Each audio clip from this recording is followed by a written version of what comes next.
Koppa DYSP Balaji Singh ನೇತೃತ್ವದಲ್ಲಿ ತನಿಖೆ ಆಗುತ್ತೆ. ಕೊನೆಗೂ ಕೂಡ 6 ಜನ ಮೋಸ್ಟ್ ವಾಂಟೆಡ್ ನಕ್ಸಲರು ಶರಣಾಗಿದ್ದಾರೆ.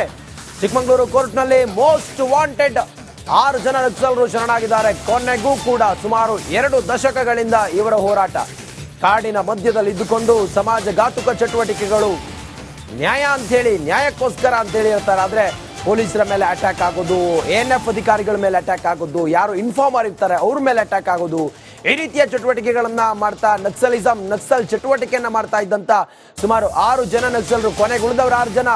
ಆ 6 ಜನ ಚಿಕ್ಕಮಗಳೂರು ಕೋರ್ಟ್ನಲ್ಲೇ ಶರಣಾಗಿದ್ದಾರೆ. ಮೋಸ್ಟ್ ವಾಂಟೆಡ್ ನಕ್ಸಲರು. 3 ರಾಜ್ಯಕ್ಕೆ ಬೇಕಾಗಿದ್ದಂತ ಸುಮಾರು 6 ಮೋಸ್ಟ್ ವಾಂಟೆಡ್ ನಕ್ಸಲರು ಕೋರ್ಟ್ಗೆ ಆಗಮಿಸಿದ್ದಾರೆ. ಕೆಲವೇ ಹೊತ್ತಿನಲ್ಲಿ ಶರಣಾಗ್ತಾರೆ. ನೋಡಿ, ಆ ದೃಶ್ಯ ಕೂಡ ರಿಪಬ್ಲಿಕ್ ಕನ್ನಡಕ್ಕೆ ಎಕ್ಸ್ಕ್ಲೂಸಿವ್ ಆಗಿ ಲಭ್ಯ ಆಗಿದೆ. ಮೋಸ್ಟ್ ವಾಂಟೆಡ್ ನಕ್ಸಲರು 6 ಜನ ನಕ್ಸಲರು. ಮುಂಡಗಾರು ಲತಾ ಅವರ ನೇತೃತ್ವದಲ್ಲಿ ಈ ಟೀಮ್ ಸಕ್ರಿಯವಾಗಿತ್ತು. ಆ ಭಾಗದಲ್ಲಿ ಕೇರಳ ಮತ್ತು ಕರ್ನಾಟಕದಲ್ಲಿ ನಕ್ಸಲ್ ಚಟುವಟಿಕೆಯನ್ನು ಮಾಡ್ತಾ ಇದ್ರು. ವಿಕ್ರಮ್ ಗೌಡ ಶೂಟೌಟ್ ಆದ ನಂತರ, ಎನ್ಕೌಂಟರ್ ಆದ ನಂತರ ಈ ಟೀಮ್ ಇನ್ನು ಮುಂದೆ ನಮಗೆ ಅಸ್ತಿತ್ವ ಇಲ್ಲ ಅನ್ನೋದನ್ನ ಅರ್ಥ ಮಾಡ್ಕೊಂಡಿತ್ತು. ಹಿಂಗಾಗಿ ಶರಣಾಗತಿಯ ಮಂತ್ರವನ್ನ ಜಪಿಸಿತ್ತು ಈ ಟೀಮ್, ನಕ್ಸಲ್ ಟೀಮ್.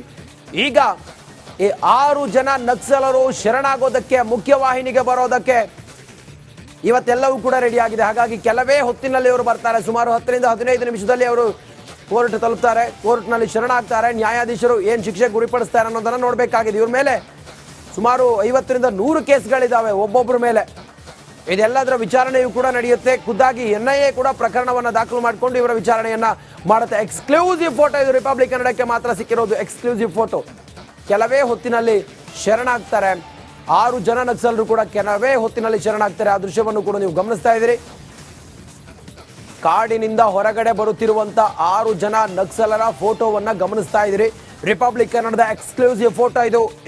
6 ಜನ ನಕ್ಸಲರು ಮುಖ್ಯವಾಹಿನಿಗೆ ಬರೋದಕ್ಕೆ, ತಾವು ಶರಣಾಗ್ತೀವಿ ಅಂತೇಳಿ ಹೇಳಿ ಕೋರ್ಟ್ನತ್ತ ಆಗಮಿಸ್ತಿರುವಂತಹ ದೃಶ್ಯ, ಕಾಡಿನಿಂದ ಹೊರಗಡೆ ಬರ್ತಾ ಇರುವಂತಹ ದೃಶ್ಯ.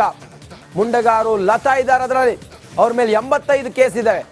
ಸುಂದರಿ ಮೇಲೆ 71 ಕೇಸ್ ಇದೆ. ಅವರು ಕೂಡ ಈ ಫೋಟೋದಲ್ಲಿ ಕಾಣಿಸ್ತಾರೆ ನೋಡಿ ನಿಮ್ಗೆ. ಜಯಣ್ಣ ಇದ್ದಾರೆ, ಅವ್ರ ಮೇಲೆ 50 ಕೇಸ್ ಇದೆ. ವನಜಾಕ್ಷಿ ಮೇಲೆ 20 ಕೇಸ್ ಇದೆ. ಕೇರಳದ ಜಿಶಾ ಮೇಲೆ 17 ಕೇಸ್ ಇದೆ. ತಮಿಳುನಾಡಿನ ವಸಂತ ಮೇಲೆ 8 ಕೇಸ್ ಇದೆ. 6 ನಕ್ಸಲರ ಶರಣಾಗತಿ ಪ್ರಕ್ರಿಯೆಯೂ ಕೂಡ ಕೆಲವೇ ಹೊತ್ತಿನಲ್ಲಿ ಆರಂಭ ಆಗುತ್ತೆ. ಮತ್ತೆ ಸಂಪರ್ಕದಲ್ಲಿದ್ದಾರೆ ಚೇತನ್. 6 ಜನ ಶರಣಾಗ್ತಾರೆ. ಫಸ್ಟ್ ಪ್ರೋಸೆಸ್ ಏನು, ಇವರು ಬಂದ ತಕ್ಷಣ ಫಸ್ಟ್ ಪ್ರೋಸೆಸ್ ಏನು ಚೇತನ್? ಮತ್ತೆ ಸಂಪರ್ಕ ಮಾಡೋಣ ಚೇತನ್. ಕೋರ್ಟ್ನತ್ತ ಹೊರಟ 6 ಮೋಸ್ಟ್ ವಾಂಟೆಡ್ ನಕ್ಸಲರು, 6 ಜನ ಮೋಸ್ಟ್ ವಾಂಟೆಡ್ ನಕ್ಸಲರು ಕೋರ್ಟ್ ಹತ್ರ ಹೊರಟಿದ್ದಾರೆ. ಕಾಡಿನಿಂದ ಈಗ ಹೊರಗಡೆ ಬರ್ತಾ ಇದ್ದಾರೆ, ಮುಖ್ಯವಾಹಿನಿಗೆ ಬರ್ತಾ ಇದ್ದಾರೆ. ಕೋರ್ಟ್ನತ್ತ 6 ಜನ ಮೋಸ್ಟ್ ವಾಂಟೆಡ್ ನಕ್ಸಲರು, 3 ರಾಜ್ಯಗಳಿಗೆ ಬೇಕಾಗಿದ್ದಂತ ಮೋಸ್ಟ್ ವಾಂಟೆಡ್ ನಕ್ಸಲರು ಈಗ ಮುಖ್ಯವಾಹಿನಿಗೆ ಬರ್ತಾ ಇದ್ದಾರೆ. 6 ಜನ ಕಾಡಿನಿಂದ ಈಗ ನಾಡಿಗೆ ಬರ್ತಿರುವಂತ ದೃಶ್ಯ ಕೂಡ ನಮಗೆ ಸಿಕ್ತು. ಕೋರ್ಟ್ನತ್ತ ಹೊರಟಿದ್ದಾರೆ 6 ಜನ ಮೋಸ್ಟ್ ವಾಂಟೆಡ್ ನಕ್ಸಲರು. ಅದರ ಫೋಟೋ ಕೂಡ ರಿಪಬ್ಲಿಕ್ ಕನ್ನಡಕ್ಕೆ ಎಕ್ಸ್ಕ್ಲೂಸಿವ್ ಆಗಿ ಲಭ್ಯ ಆಯಿತು. ಮೊದಲ ಪ್ರಕ್ರಿಯೆ, ಅವರು ಕೋರ್ಟ್ಗೆ ಬರ್ತಾರೆ. ಕೋರ್ಟಲ್ಲಿ ನ್ಯಾಯಾಧೀಶರ ಮುಂದೆ ಹಾಜರಾಗ್ತಾರೆ. ನಾವು ಶರಣಾಗತಿ ಮಾಡ್ತಾ ಇದ್ದೀವಿ ಅನ್ನೋದ್ರ ಬಗ್ಗೆ ಹೇಳ್ತಾರೆ.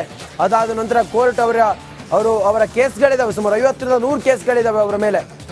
ಕಳ್ಳತನ, ಕೊಲೆ, ಮಾರಕಾಸ್ತ್ರಗಳಿಂದ ಹಲ್ಲೆ, ಈ ರೀತಿಯ ಕೇಸ್ಗಳು. ಇದೆಲ್ಲದರ ಕುರಿತಾಗಿ ಕೋರ್ಟ್ ಅವರಿಗೆ ಯಾವ ಶಿಕ್ಷೆ ಗುರಿಪಡಿಸುತ್ತೆ, ನಂತರ ಹಂತದಲ್ಲಿ ತನಿಖೆ ಹೆಂಗಿರುತ್ತೆ, ಇದೆಲ್ಲವೂ ಕೂಡ ಭಾರಿ ಒಂದು ರೀತಿಯಲ್ಲಿ ಕುತೂಹಲ ಇದೆ. ಮತ್ತೆ ಸಂಪರ್ಕದಲ್ಲಿದ್ದಾರೆ ಚೇತನ್. 6 ಜನ ಈಗ ಕಾಡಿನಿಂದ ನಾಡಿಗೆ ಬರ್ತಾ ಇದ್ದಾರೆ, ಕೋರ್ಟಿಗೆ ಬರ್ತಾ ಇದ್ದಾರೆ. ಚೇತನ್, ಫಸ್ಟ್ ಪ್ರೋಸೆಸ್ ಏನು ಇವರ ಶರಣಾಗತಿದು ಚೇತನ್? ರಂಜಿತ್, ಇದು ಈಗ ಏನೋ ಪಶ್ಚಿಮ ಘಟ್ಟಗಳ ಸಾಲಲ್ಲಿದ್ದಂತ 6 ಮಂದಿ ನಕ್ಸಲರು ಈಗ ಕಾಡಿನಿಂದ ನಾಡಿನತ್ತ ಹೊರಟಿರುವಂತದ್ದು. ಅಂದ್ರೆ ವೆಲ್ಕಮ್ ಬೋರ್ಡ್ ಅನ್ನ ಕೂಡ ಹಾಕಿದ್ರು. ಶಾಂತಿಗಾಗಿ ನಾಗರಿಕ ವೇದಿಕೆ ಏನಿದೆ ಅದು ಈ ಒಂದು ನಕ್ಸಲರನ್ನ ಹೊರಕರ್ಕೊಂಬರುವಲ್ಲಿ ಪ್ರಮುಖ ಪಾತ್ರ ವಹಿಸುತ್ತೆ. ಮತ್ತೆ ಅದರ ನೇತೃತ್ವವನ್ನು ಕೂಡ ಅವರೇ ವಹಿಸ್ತಾರೆ. ಈಗಾಗಲೇ ಅವರು ಏನು ಪಶ್ಚಿಮ ಘಟ್ಟಗಳ ಸಾಲು ಅಂದ್ರೆ ಕುದುರೆಮುಖ ವ್ಯಾಪ್ತಿ ಏನಿದೆ ಅಲ್ಲಿ ಇದ್ರು ಅನ್ನೋ ಮಾಹಿತಿ ಅವರನ್ನ ಕರ್ಕೊಂಡ್ಬರುವಲ್ಲಿ ಕೂಡ ಯಶಸ್ವಿಯಾಗಿದೆ. ಈಗ ಅಲ್ಲಿಂದ ನೇರವಾಗಿ ಅವರು ಚಿಕ್ಕಮಗಳೂರಿಗೆ ಕೂಡ ಆಗಮಿಸ್ತಾರೆ. ಇನ್ನೇನು ಕೆಲವೊಂದು 15 ರಿಂದ 20 ನಿಮಿಷಗಳಲ್ಲಿ ಅವರು ಪ್ರವಾಸಿ ಮಂದಿರಕ್ಕೆ ಬರ್ತಾರೆ ಅನ್ನೋಂಥ ಮಾಹಿತಿ ಇದೆ. ಮೊದಲು ಅವರು ಬರುವಂತದ್ದು ಚಿಕ್ಕಮಗಳೂರು ನಗರದ ಪ್ರವಾಸಿ ಮಂದಿರಕ್ಕೆ. ಈಗ ಅವ್ರು ಬಂದ ಸಂದರ್ಭದಲ್ಲಿ ಇಲ್ಲಿ ಕೆಲವು ಏನೋ ನಾಯಕತ್ವ ವಹಿಸಿಕೊಂಡಿರುವ PT ಲಲಿತಾ ನಾಯಕ್ ಇರ್ಬೋದು, ಸಿರಿಮನೆ ನಾಗರಾಜ್ ಇರ್ಬೋದು, ಮತ್ತೆ ರಾಜ್ಯ ಸರ್ಕಾರದ ಕಮಿಟಿ ಏನಿದೆ ಅದರ ಮುಂದೆ ಅವರು ಮೊದಲು ಬಂದು ಹಾಜರಾಗುವಂಥದ್ದು, ಅವರ ಜೊತೆ ಮಾತುಕತೆ ನಡೆಸ್ತಾರೆ. ಅದರ ಜೊತೆ ಏನಿದೆ, ಇವರೆಲ್ಲರೂ ಕೂಡ ಏನು 6 ಮಂದಿ ನಕ್ಸಲರು ಏನಿದ್ದಾರೆ ಅವರು ಸುಮಾರು 25 ವರ್ಷದಿಂದ ಕಾಡಿನಲ್ಲಿ ಇದ್ದಾರೆ. ಆದ್ರೆ ಯಾವುದೇ ಕುಟುಂಬಸ್ಥರ ಜೊತೆ ಸಂಪರ್ಕ ಇಲ್ಲ ಅನ್ನುವಂತ ಮಾಹಿತಿನ ಈಗಾಗಲೇ ಕುಟುಂಬಸ್ಥರು ಕೂಡ ಹೇಳಿದ್ದಾರೆ.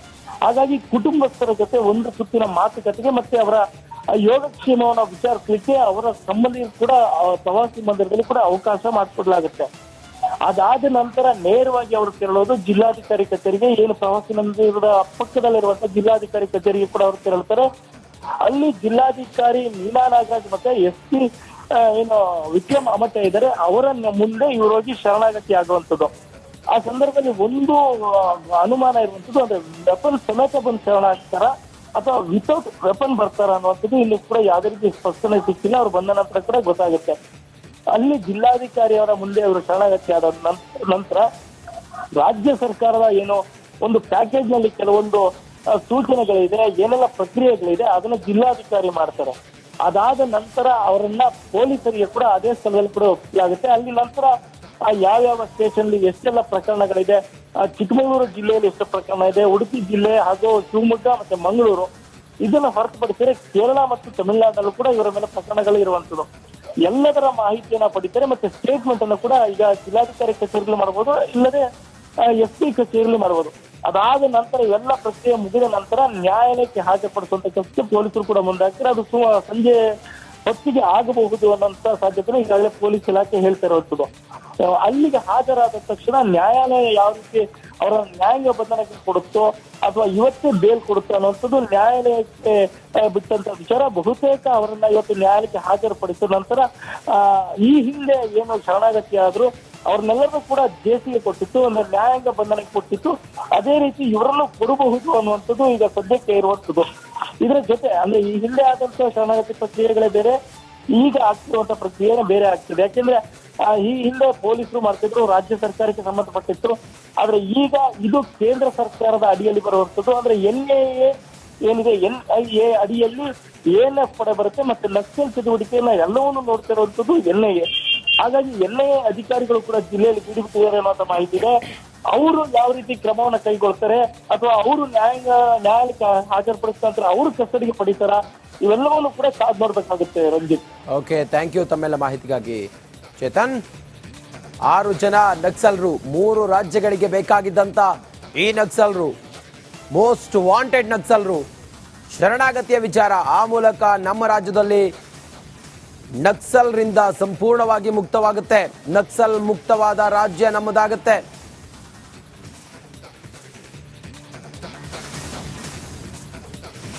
ಸತತ 2 ದಶಕಗಳಿಂದ ರಾಜ್ಯದಲ್ಲಿ ನಕ್ಸಲರ ಅಟ್ಟಹಾಸಕ್ಕೆ ಕಾಡಂಚಿನ ಭಾಗಗಳು ತತ್ತರಿಸಿ ಹೋಗಿದ್ವು. ಜನ ಭಯಭೀತಿಯಲ್ಲೇ ಓಡಾಡುವಂತಹ ಪರಿಸ್ಥಿತಿ ನಿರ್ಮಾಣ ಆಗಿತ್ತು. ಆದರೆ ಈಗ ಕೆಂಪು ಉಗ್ರರು ಕರ್ನಾಟಕದಲ್ಲಿ ಅವರ ಯುಗಾಂತ್ಯ ಆಗುವಂತ ಸಂದರ್ಭ ಬಂದಿದೆ. ಇಂದು ರಾಜ್ಯದ ಅತಿ ದೊಡ್ಡ ನಕ್ಸಲರ ಶರಣಾಗತಿ ಆಗುತ್ತೆ. ಕೆಲವೇ ಕ್ಷಣಗಳಲ್ಲಿ ಚಿಕ್ಕಮಗಳೂರು ಕೋರ್ಟ್ನಲ್ಲಿ ಶರಣಾಗ್ತಾರೆ. ಶರಣಾಗತಿ ಆಗ್ತಾ ಇರುವ 6 ಮೋಸ್ಟ್ ವಾಂಟೆಡ್ ನಕ್ಸಲರು ಇವತ್ತು ಕರ್ನಾಟಕ ನಕ್ಸಲ್ ಮುಕ್ತ ರಾಜ್ಯವಾಗುತ್ತೆ. 6 ಜನ ಮೋಸ್ಟ್ ವಾಂಟೆಡ್ ನಕ್ಸಲರು ಇವತ್ತು ಶರಣಾಗ್ತಾರೆ. ಚಿಕ್ಕಮಗಳೂರು ಕೋರ್ಟ್ನಲ್ಲಿ ಇವತ್ತು 6 ಜನ ಮೋಸ್ಟ್ ವಾಂಟೆಡ್ ನಕ್ಸಲರು ಇವತ್ತು ಶರಣಾಗ್ತಾರೆ. ಹಲವಾರು ಪ್ರಕರಣಗಳಲ್ಲಿ ಬೇಕಾಗಿದ್ದಂತಹ ನಕ್ಸಲರು ಇವರು. ಕೇರಳ ಮತ್ತು ಗ್ರೀನ್ ಬೆಲ್ಟ್ ಭಾಗದಲ್ಲೆಲ್ಲ, ಪಶ್ಚಿಮ ಘಟ್ಟ ಆ ಭಾಗದಲ್ಲೆಲ್ಲ ಇವರು ತಮ್ಮ ನಕ್ಸಲ್ ಚಟುವಟಿಕೆಯನ್ನ ಮುಂದುವರಿಸ್ತಾ ಇದ್ರು. ಆಗೊಂದು ಬಾರಿ ಈಗೊಂದು ಬಾರಿ ಹಳ್ಳಿಗೆಲ್ಲ ಬಂದು ಕಾಣಿಸ್ಕೊಳ್ತಾ ಇದ್ರು.